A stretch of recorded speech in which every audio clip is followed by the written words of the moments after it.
Hello guys, good morning, magandang buhay. Si Ate Ju po ulit ito. So ayan na nga guys, napansin ko ang aking harden na parang nakakalbo. At ayan, ang nakita ko, na-discover ko guys. Kahapon ko pa talaga yan mga pinagtatanggalan ng mga insektong ganyan. Diyos ko po naman, yung napakaganda kong harden, yung napakalago na dahon kong harden. Sinasabayan pa ang init. Ang init na nga, kaya ang aking mga harden ay medyo naninilaw-nilaw. Kahit talaga alagaan mo siya sa dilig, sa sobrang init talaga sa mag-apon. Ganyan ang nangyayari sa mga harden. Sinabayan pa naman itong mga insektong ito na hindi ko akalaing napakarami na pala. Talaga nung napansin ko, ayan guys, so hindi mo talaga sila mapapansin na sila ay merong insektong nakadikit. Kung hindi mo lang talaga siya tititigan kasi kulay green din naman kasi yung mga insekto niyan guys, talagang kapit ako talaga sila. Hindi sila dyan malalaglag, lalaki at lalaki lamang sila. Tingnan mo naman guys. Para nang naging talaga naman, ang dami, ang lagu-lago niyang harden kong yan. Bigla na lamang akala mo dun sa tao.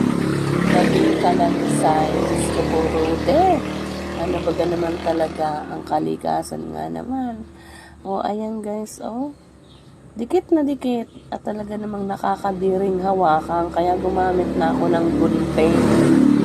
Pero hindi ko siya pinuputol diyan. Hinihila ko lamang siya dyan para matanggal dyan sa pagkakadikit sa harden. Sabay itinatapon ko sila sa kalsada para bahala na sila diyang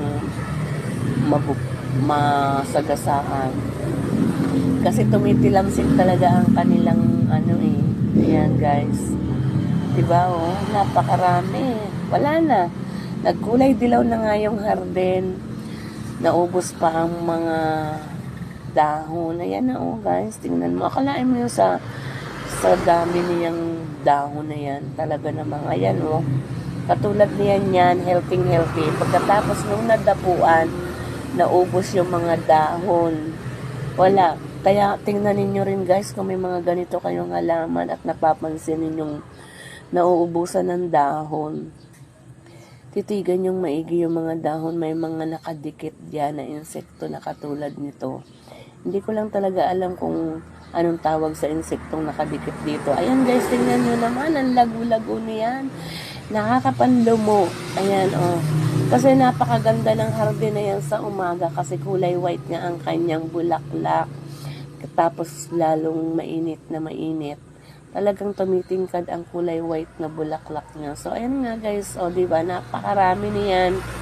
Umpisa pa kahapon ko lamang na-discoverin. Kasi, naglalakad ako, napansin ko, bakit parang wala na yata ang dahon itong aking mga harden. Ayan guys, kinalbo na talaga. Ilang puno ng halaman niya. Ayan, naubos na. O, diba guys? Ayan, ang dami nakadikit. Kinalbo talaga nila guys ang aking harden. Paulit-ulit ako sa kalbo kasi naiinis ako guys. Diba? Yung tinitingnan mo ang harden mo sa umaga kasi napakaganda at pagkatapos bigla na lang ganyan ang mangyayari. Oh, ang dami ng dahong nawala. Puro na lamang yung tangkay ng halaman. Talagang tinisilip kong maigi lahat ng kasulok-sulukan kasi sa mga sulok mo talaga siya makikita. Hindi mo sila basta-basta makikita pag hindi mo ahawiin ang mga daon guys. O diba? Aga-aga ng stress na ito. Anyway guys, hindi naman talaga siya problemang sobra. Kaya lang, syempre, pag mahal mo talaga ang isang bagay, katulad yan, harden na yan, talaga namang nakakainis kasi syempre ang tagal-tagal mong inalagaan pagkatapos sa isang iglap lamang mapipirwisyo lamang ng mga insekto na ganyan.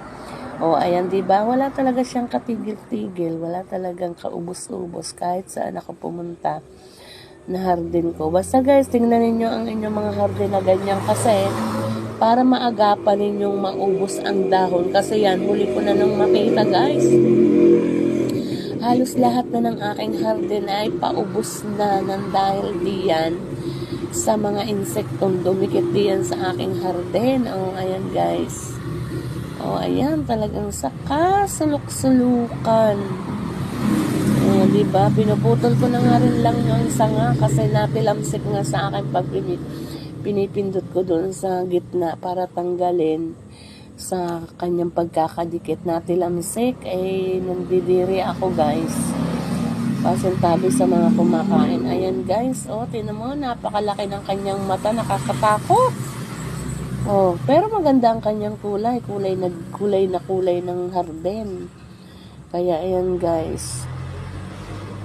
Oh, diba? Paulit-ulit ako dyan sa mga sabihan na yan kasi talagang hindi ako titigil hanggat hindi ko nauubos yung mga ganyan. Maya-maya't mayain ko yung titingnan. So anyway guys, that's it for today's video. Kung nagustuhan nyo ang video na to, please don't forget to like, comment, and share. Ang bilis ng araw, Miyerkules na naman, ilang araw na lang at magpapakita na ang Jose Marichan. Oh, ayan guys, hindi pa rin natatapos talaga. O, kita ninyo. So, bye guys! See you on my next vlog.